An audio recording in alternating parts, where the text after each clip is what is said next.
Hi everyone, I'm Sian Leaker. I'm Head of Strategy and Planning here at RocketMill. Today I'm going to talk to you about a big change that Facebook announced in January to the way it's going to handle content and its news feed. I'm going to talk today about what's led up to that change, what it means for us, and also what it means for brands and what we need to do. So first of all, just to get a little bit of context around the change, let's think about the power of the platform. So how big is Facebook? Well, it's estimated there's around 70 million businesses currently have company pages on Facebook, and they're actively pushing their content out to users. With that in mind, there's 1.4 billion people that are actively using Facebook every day. You and me, we're all on there actually actively taking in this content from the businesses. And that's a 14% increase year on year. In terms of the type of content that we're seeing on Facebook, there's 300 million photo uploads per day. There's 4.75 billion pieces of content that's shared daily. So imagine that amount of content that is going around through Facebook to those 1.4 billion people. Now, despite all of this, Mark Zuckerberg has always said that Facebook is not a publisher.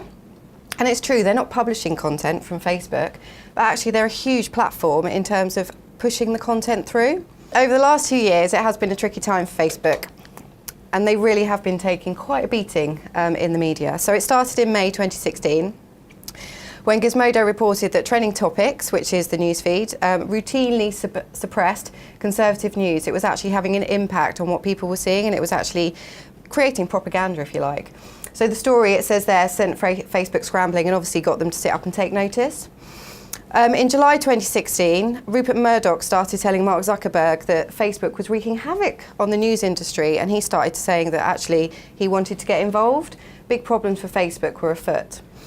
In August 2016, Facebook cut loose all of its Trending Topics journalists. So these are the people that would actually decide on the content that would be in the news feed and actively promote or exclude content from that news feed.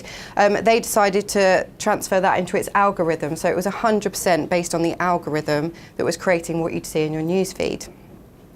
Then in December 2016, Facebook declared war on fake news. It hired CNN alum Campbell Brown, and he was starting to really get into the industry and understand what the problem was with fake news.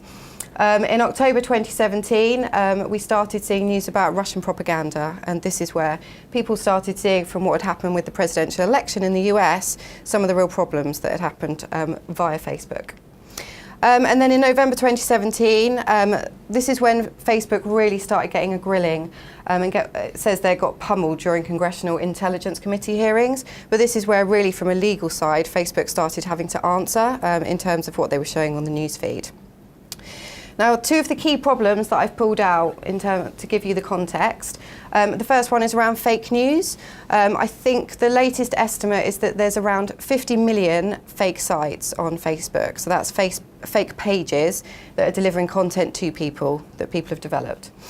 That was obviously a big problem within the presidential election, widely reported. The other issue is around the Russian propaganda.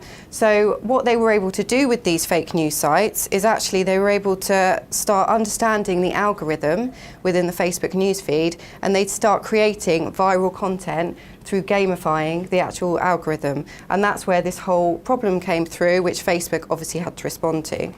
So what was Facebook's response? Well, in January the 12th to be precise, Mark Zuckerberg posted, and it's a really good statement actually. If you read it on Facebook, it gives you all of the information, and I definitely recommend a read of it, just so you've got the full context from their side. But he started saying exactly what changes we're going to do to the news feed.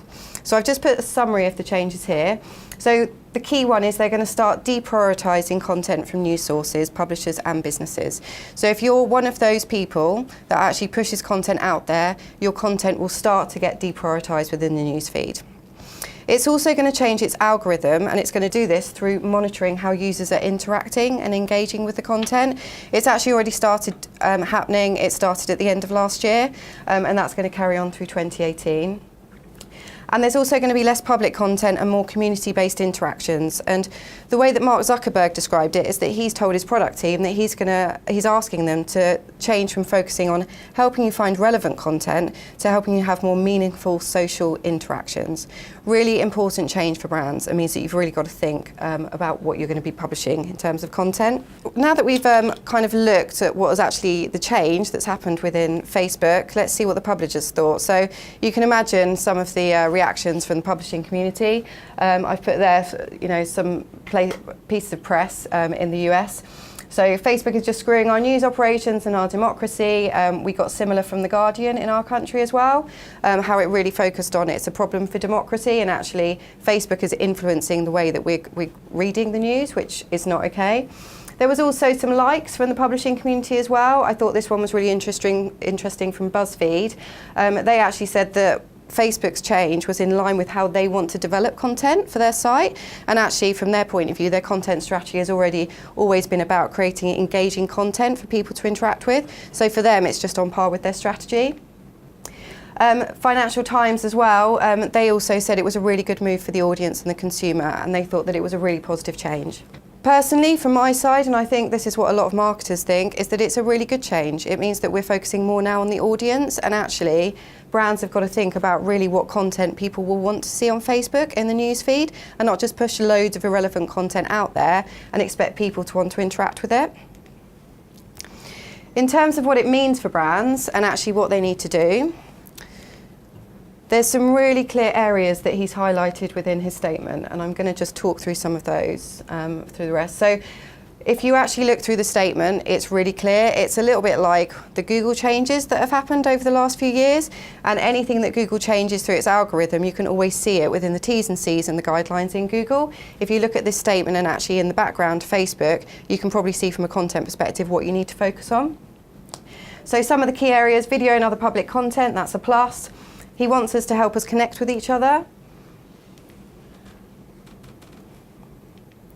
He wants less public content, encourage meaningful interactions, and live videos. There's some of the things in his statement that you can really pull out, and they really give you a guide as to how we need to change, how we develop the content. In terms of the impact on your content, and these are the things that brands need to really consider. If you drive traffic to your website from Facebook at the moment, it's a key traffic driver that might deprioritise and decrease the traffic over 2018 and throughout. So you need to start thinking about how much traffic is actually being delivered from Facebook. If you post content that people don't react or engage with, that is also going to be deprioritised. So if people are passive to your content, you need to sit up and take notice and start making some changes.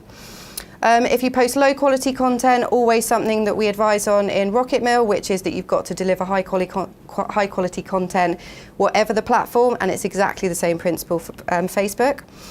And also content that focuses on engagement bait, click here, like now, things like that, it's not going to be taken into account in the new newsfeed. So what you need to do, you need to review your content strategy. One thing that has happened within the industry is some publishers have become alarmed by the change, and actually they've thought that they need to take all content off Facebook newsfeed. That is definitely not the case. You just need to revise your strategy and think, right, how much traffic is driving to my website, and actually what sort of content do I really need to put onto the platform. You need to focus on high quality and authentic content, authentic being a really, really important word there. If it's not authentic, then Facebook will start seeing from the way that they're testing with users, and it will start getting deprioritized and demoted. You also need to create content that encourages engagement interaction. So if people are being passive to your content, like I said before, it's not working and Facebook is going to deprioritize it. You need to start eliciting conversation, get people emotionally connected to your content and actually creating a conversation. And you also need to, tied on to that, set up the right level of community management. So all too often I see brands and they start posting content. It's great content, and actually people really get connected to that content and they start having conversations. But the brand doesn't ever get involved after that point, and it's not managing the community that it's then created. Make sure that you've allocated enough time to set up that community management. And just two key areas that I think, just as my kind of last takeaways, there's two key tools within Facebook that I think they're going to really prioritise over the next year, and these are the ones that you should consider for your content strategy. One of them is Facebook Live, so it's going to really put an emphasis on the fact that you can do Facebook Live videos. You should just have that as part of your strategy ongoing. The other area is chatbots, so obviously this is something that has really got traction in the industry over the last year, but it's something that you should start working and seeing whether that should be part of your content strategy as well. And that's it. Thank you.